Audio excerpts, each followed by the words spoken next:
bata hanggang senior citizen, ang ating butihing punong lungsod, kagalang-galang Francisco Isko Moreno Domagoso.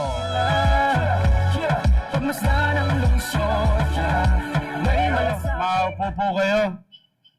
Sa aking mga minamahal, spoiled, special na love ko yan.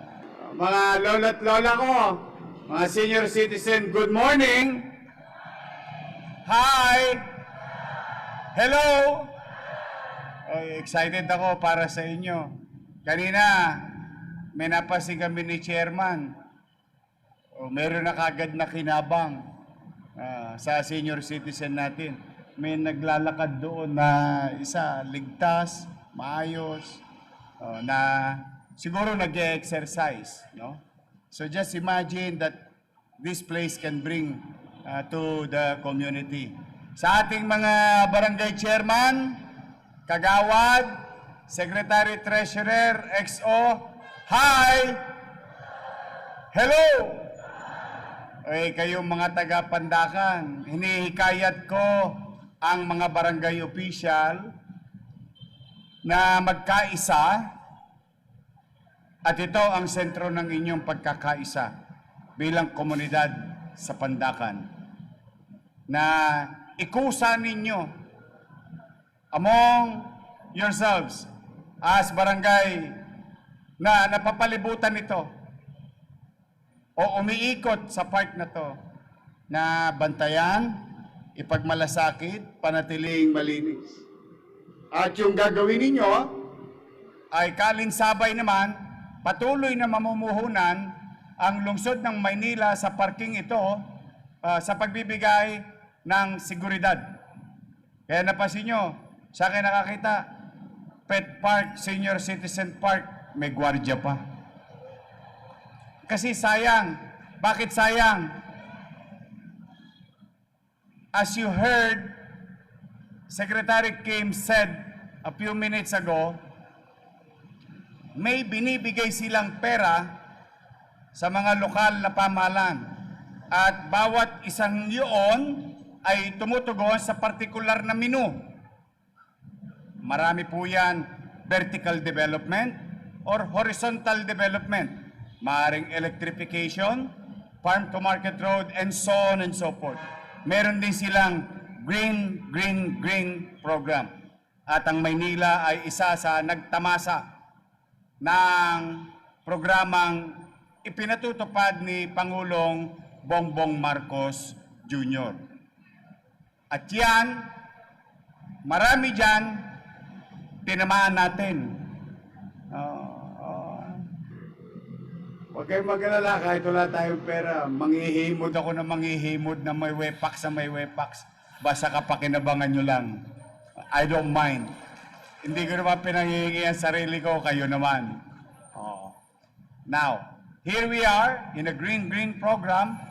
Nung nabigyan tayo, totoo rin yung sinabi ni Chairman Artes. Nung dumating yung tsape, tukod, awang-awa na ako sa Pandakan. Araw-araw na lang, para kayong may pabrika ng Natasha dito. Chinchansu. Lagi kami press powder. Sa Alikabok, ito'y nagdudulot ng panganib sa kalusugan, hindi lang ng mga senior citizen, but ng buong komunidad. Nakita niyo yung mga bahay na yan? Nag-abo na yan ang kulay niyan. Dati mapusyaw, naging gray, because this is a barren land, non-performing asset, and it's very dangerous to any members of the community and to those who will pass by, that we can bring danger also yung ating mga motorista. Kaya nag-usap kami ni Chair, sabi ko, pare, may sobra ka pa dyan.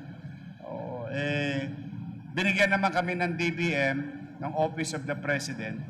Kaya lang, total, minsanin lang na natin gagawin, ito daw pati patot pananggulo na.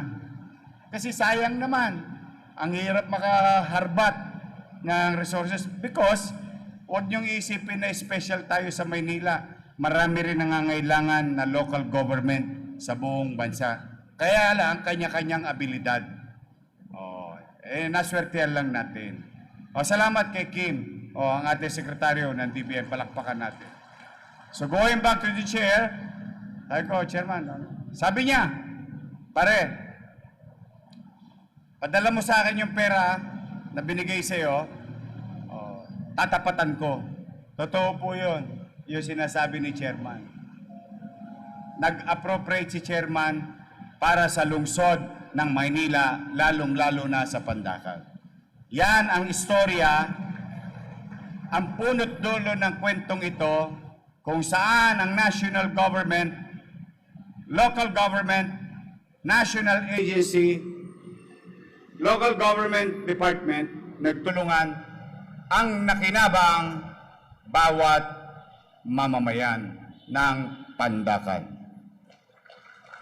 Mga lolo't lola ko, maswerte ngayon, medyo malamig ang panahon, pero darating ang Abril, darating ang Mayo, Marso, nuknukan ng init. Huwag kayong mag-alala, air condition yung citadel ninyo. Pwede nang maglabing-labing. Malamang yung mga senior na single dito, madodouble. Kasi kahit gabi, magagamit ito ng mga taga-Pandacan. Maliwanag, maliwalas, ligtas.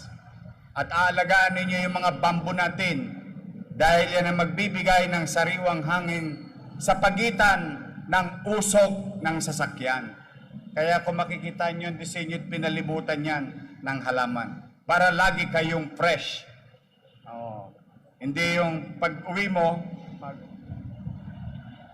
puro usok, but you're always fresh. But I cannot do this alone. I would like to recognize also our Vice Mayor, Vice Mayor Chi Atienza. Mga kusyal natin, tayo nga kayo. Itong 5 natin kusyal. Ayan. Si Elmer, yung aso niya unang-unang tumira dito. Ayan mga kusyal natin, palakpakan natin sila lahat. At ang pinakamaganda sa Pandacan, ang presidente o ang pinuno ng ating Senior Citizens Affairs, Beth Rivera.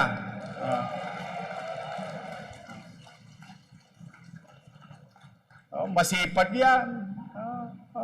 Nako, sa totoo lang. I'm really proud of her. Naiduduktong niya yung gusto kong iparamdam sa aking mga minamahal na lolo't lola. Okay? And also, I would like to special mention din, Robinson Land. Palakpakan natin ng Robinson. Nag-donate sila. Lakasan nyo! Ulitin ko, nag-donate sila. Nag-donate sila. Alam mo, aambon mamaya. Gustong-gusto ko yung mga nagdo-donate na babasa. Para dumarami. I'm really happy that a lot of people, corporation and individual, is been helping the city of Manila. The same thing with President Bongbong Marcos.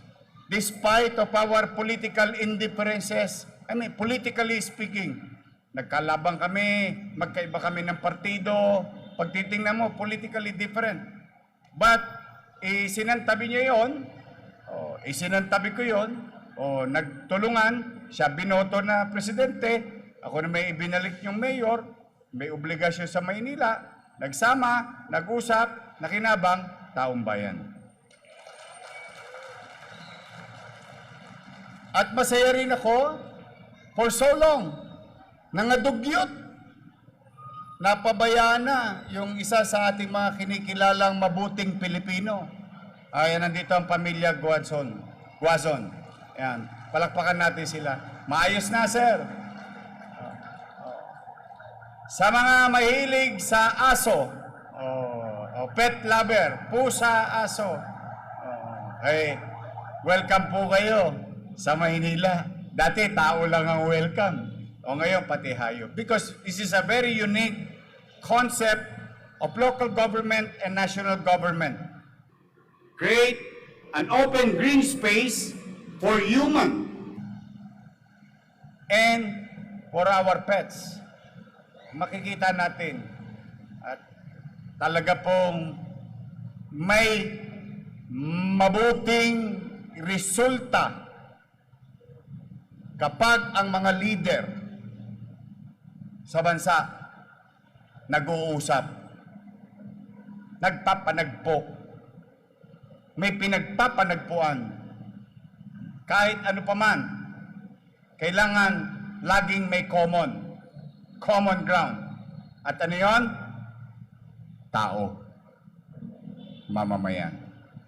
Kaya, hindi man sa wala man siya ngayon, ay ako'y talaga on behalf of the people of Manila, thank you very much President Bongbong Marcos Jr. Maraming salamat sa kanya. At least pagdaan niya dito, yung itim niya sakyan hindi na magiging puti. Muli, mga nanay, tatay ko, para sa inyo ito, alagaan nyo ha. Pag malasakitan ninyo. Today, this will be yours. Enjoy it. To the neighborhood surrounding the area, I'm happy for you. Hindi na kayo magpipis-pis ng mga bintana. Magpapagpag ng mga kortina dahil punong-puno ng alikabok. Ngayon, unti-unti, mararanasan nyo na. Bumalik ang sariwang hangin dito sa Nagtahan Interlink. New space, open green space, can be utilized by anybody, especially special mention lang by the senior citizen. We, the Department of Budget, the Office of the President, the Metro Manila Development Authority, and the City Government of Manila,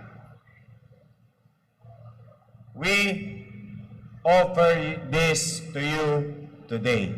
Para sa inyo po ito, mga minamahal kong taga-lungsod ng Maynila. Magandang araw!